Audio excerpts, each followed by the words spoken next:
que serve o peticionamento eletrônico? Às vezes a pergunta assim, Lud, eu sei pra que serve peticionamento eletrônico, é pra dar andamento em processo eletrônico. Ora, pra que mais serviria, né, esse sistema? Gente, não só pra isso.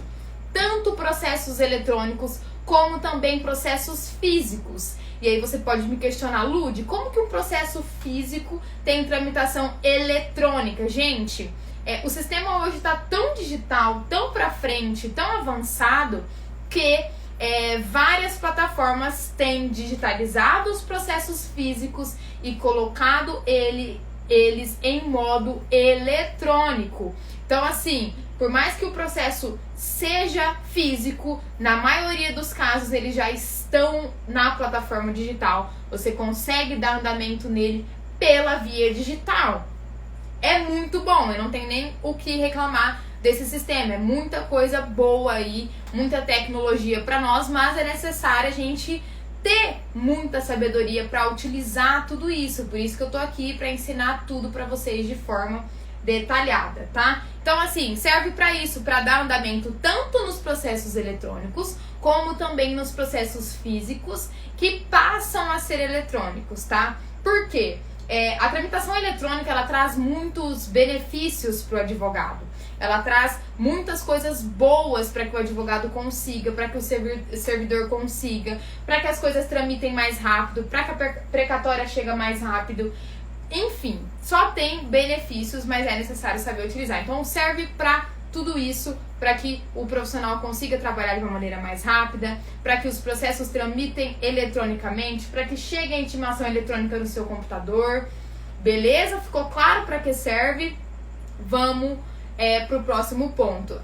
E outra observação que eu coloquei aqui. Por isso, né, por estar tanto no nosso dia a dia, que esse tema é de grande relevância. Porque assim, gente, 75% do seu tempo na advocacia, na vida profissional, será dedicado para os sistemas, para utilizar os sistemas de peticionamento eletrônico. Por isso que esse tema é tão relevante, tá?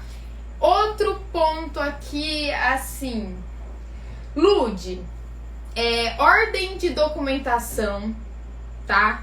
Na hora da distribuição e julgamento da ação. Isso muda a apreciação do juiz? Sim, gente. Na verdade, na própria petição, você tem que ter um raciocínio nela, conforme você for mencionando os seus fatos, narrando todos os seus fatos.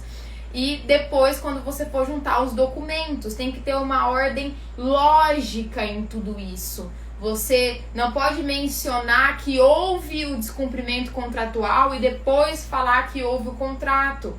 Ora, o que aconteceu primeiro? O descumprimento contratual ou a assinatura do contrato?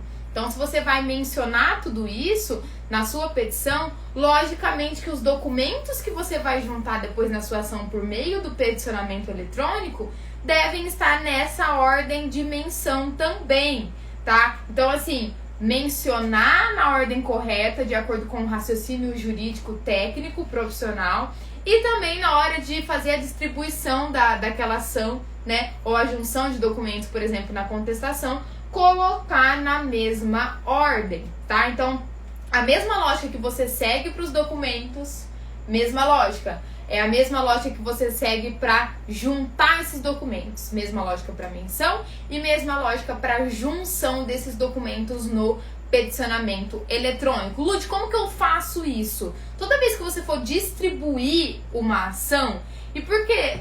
Menciona para mim, Lud, a diferença entre distribuir e protocolar uma petição. Ora, gente, quando você distribui, trata-se de distribuir uma inicial. Por quê? Ela é distribuída por sorteio, tá? Em regra, a inicial é distribuída por sorteio. Por isso que a gente fala aí, a gente vai distribuir, porque a gente não sabe que vara está e que número terá aquele processo. Então, é distribuição por sorteio. Já o peticionamento eletrônico é diferente. É depois que você já tem o número, é depois que você sabe onde está. Então, assim, na hora de distribuir a ação ou protocolar uma petição, você precisa organizar os documentos conforme foi mencionado. Como que eu faço isso? DOC 1 foi mencionado. A primeira coisa que foi mencionado que você já tem a documentação ali. Como que você vai juntar? Na mesma ordem. Gente, parece uma coisa muito complexa, mas na prática é muito simples. Você vai somente colocar na ordem que você colocou lá na sua petição, na hora de distribuir, deixar aquilo completamente organizado. Por quê?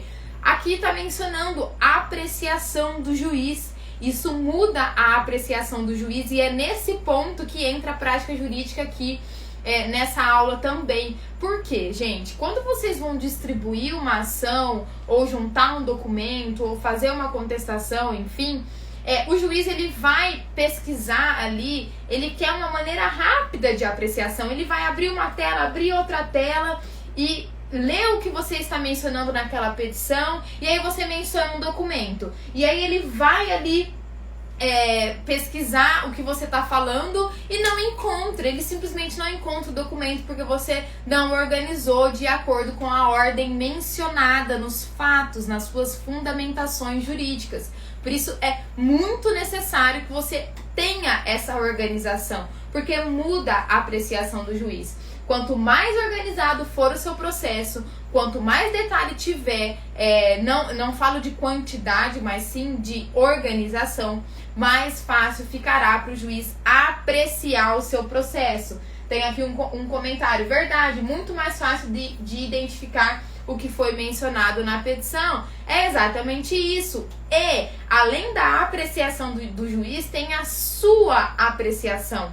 Pense comigo quantas vezes você terá que retornar naquela petição inicial, terá que retornar naquela contestação, naquela impugnação para continuar o processo. Você mesmo vai voltar várias e várias vezes naquele mesmo ponto, naquela mesma petição. Por isso, a organização, além de melhorar a apreciação do juiz, melhora o seu trabalho, o trabalho do seu colega, principalmente se você trabalhar em sociedade. Então, só tem ponto positivo essa questão de organizar, tá?